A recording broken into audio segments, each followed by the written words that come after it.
தமிழ்நாட்டுல 1000 கோடி ரூபாய் டாஸ்மார்க்ல ஸ்கேம் நடக்குதுங்க. இதுக்கு பல போராட்டங்கள் நடத்திட்டு இருக்காங்க. மது வீட்டுக்கும் நாட்டுக்கும் கேடுன்னு தெரியும். இதனால எத்தனையோ குடும்பங்கள் அழிஞ்சிருக்குங்கிறது நமக்கு தெரியும். இருந்தாலும் நம்மளை பாதுகாக்க வேண்டிய கவர்மெண்டே மதுபானங்களை விற்கிறாங்க. இது எப்படி ஆரம்பிச்சது அப்படிங்கறத பத்தி பாக்கலாங்க. தமிழ்நாட்டுல 1945 இருந்து 1967 வரைக்கும் காங்கிரஸ் ஆட்சி நடக்குதுங்க. அது வரைக்கும் பூரண மது விலக்கு அமல்ல தாங்க இருந்துச்சு. 1967 திமுக ஆட்சிக்கு வர்றாங்க.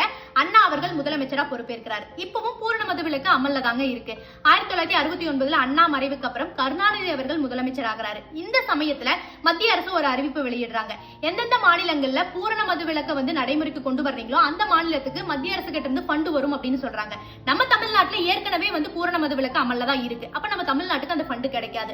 இது ஒரு காரணம். நிதி பற்றாக்குறை. இந்த மாதிரி ஒரு சில காரணங்களை எல்லாம் கொண்டு கருணாநிதி அவர்கள் 1971 ஆகஸ்ட் மாதம் பூரண மது விலக்க நாங்க ரத்து பண்றோம் அப்படின்னு சொல்லி ஒரு அறிவிப்பை வெளியிட்டு இதன் விளைவா முதல் கட்டமாக 3000 சாராய கடைகளும் 7000 கள்ளுக்கடைகளும் தமிழ்நாட்டுல திறக்கப்பட்டுருச்சுங்க.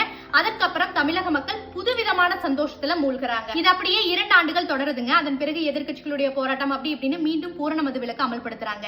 ஆனா மழை நின்ற பிறகும் மழை சாரல் விடுவதில்லை அப்படிங்கிற மாதிரி தமிழ்நாட்டுல கள்ளச்சாராயம் தலை தூக்க ஆரம்பிச்சிருச்சு. இந்த சமயங்கள்ல எம்ஜிஆர் அவர்கள் முதலமைச்சர் ஆகிறாருங்க. அப்போ கள்ளச்சாராயம் குடிக்கிறவங்களுக்கு 3 ஆண்டுகள் 5 ஆண்டுகள் அப்படின்னு சிறை தண்டனை கடுமையாக்கப்படுது. இருந்தும் இங்க எதையும் தடுக்க முடியல. மீண்டும் மது கடைகள் திறக்கப்படுதுங்க. டாஸ்மாக் கடைகளும் 1983 திறக்கிறாங்க.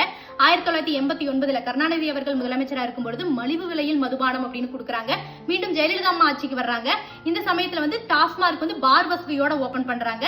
தனியார் மையத்தில் இருக்கிற மதுக்கடைகள் எல்லாமே கவர்மெண்ட் மயமாக்கப்படுதுங்க. இப்போ கவர்மெண்ட்டுக்கு முக்கியமான வருவாய் அப்படிங்கிறது அது டாஸ்மார்க்ல இருந்து தான் கிடைக்குது. இது நம்ம எல்லாருக்குமே தெரியும். சோ இது மாதிரி இன்னும் மேலும் பல விஷயங்களை அடுத்தடுத்த வீடியோஸ்ல பேசலாங்க.